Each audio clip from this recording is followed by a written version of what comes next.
আমাদের স্নেহের নাসির উদ্দিন পাটোয়ারি এনসিপির মুখ্য সমন্বয়ক ঢাকা ৮ আসনে একটা ব্যাটেল গ্রাউন্ডে তাকে আমরা সেনাপতি হিসাবে ছেড়েছি।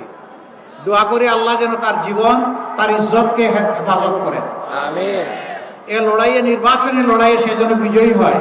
আমিন। তার হাতেও আমরা 11 দলের পক্ষ থেকে আজকে আমরা শাপলাকলি তুলে দিলাম। এই শাপলাকলি ওখানে পাল্লা, ওখানে ছাতা, ওখানে দেয়ালগড়ি, ওখানে রিক্সা, ওখানে আর যত প্রতীক আছে আমাদের 11 দলের সকল প্রতীকের নিজামে ইসলাম পার্টির বই কিতাব যা আছে সবগুলাই শাপলাকলিতে আছে, সবগুলাই পাল্লাতে আছে। যে যেখানে আছে আমরা তার জন্য জান প্রাণ দিয়ে কাজ করে বিজয় ছিনিয়ে আনবো ইনশাআল্লাহ। সবাই ভালো থাকবেন। সবাইকে অসংখ্য ধন্যবাদ। আপনাদের প্রতি গভীর কৃতজ্ঞতা।